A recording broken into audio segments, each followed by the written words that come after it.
बिना फलमूल सागु को केमिति बनेले अधिक टेस्टी लगे वीडियो को फास्ट रो लास्ट फुल वाच करंतु। चैनल नुआ आसले सब्सक्राइब टे करदेबे, शेयर कमेंट करते जमार भूलबनी। नमस्कार सांग मैंने आपण मन को केएमएम लाइव चैनल रे स्वागत। आज मु आपण मानक पई नेकी आसी सागुर रेसिपी टी से भी बिना फलमूल पकेकी बनैबा।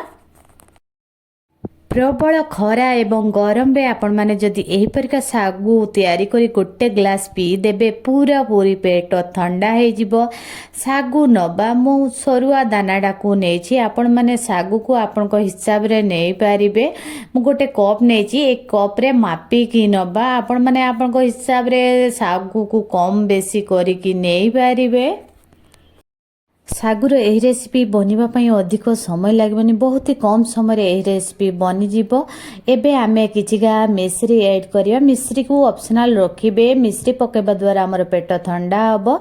मिश्री सहित साबु को आमे बतरिबा पई दबा। मिश्री सहित सागु को बतरिबा पई दबा 8 रु 10 घंटा बतरिबा पई दबा। हाथ रे दड़ी देखिबे एई परिका मिश्री पूरा पूरी मेल्ट हे जिवो। हेले कम समय रे बतरी की आमे जो सागु रे बनेबा सेटा टिके कंचा कंचा पाटी को लागिबो। हेले जेते अधिक समय सागु बतरिबो सेते टेस्टी लागिबो। आमे सागु रे जो मिश्री पके की बतरिबा पाए देतिले सागु पानी को आमे पकेबानी। सागु पानी रो हमर दरकार आसीबो। एबे आमे सागु सब तक ग्राइंडर जार रे ऐड कर दबा एवं अल्प टिके से सागु पानी को नी आमे देकी ग्राइंडिंग करनबा।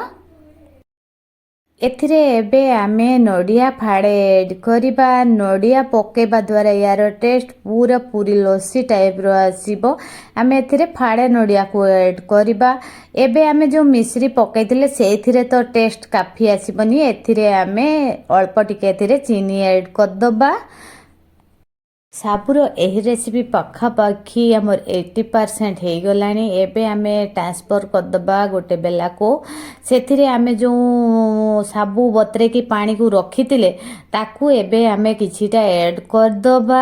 बहुत परिमाण बहड़ी आइची, एबे किछिटा ऐड कर दबा एवं गोटे चामच सहायता रे पूरा गुळै नबा।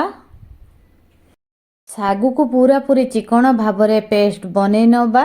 नडिया को अलग ग्राइंडिंग करके मध्य ऐड करि परिबे। मु एका थरे नडिया तक को मध्य ग्राइंडिंग कर नेची। हेले गोटे गोटे बड़ साइज अछि जहा कि जेते बेले पीबा पाटी को लागिबो, खाइबा पई बहुत ही टेस्टी लागिबो। आगो को सावित्री व्रत आसुची, आपण माने सागु को ए टाइप रो बनेगी खाई पारिबे। नले प्रबल खरा रे मध्य आपण माने सागु को ए टाइप रो बनेगी खाई पारिबे। जेते माने पाटी रे खाइबे पूरा लस्सी टाइप रो टेस्ट आसीबो। खाली आपण माने अल्प दुईटा बरफ को पकई देबे पूरा पूरी लस्सी टाइप रो लागिबो।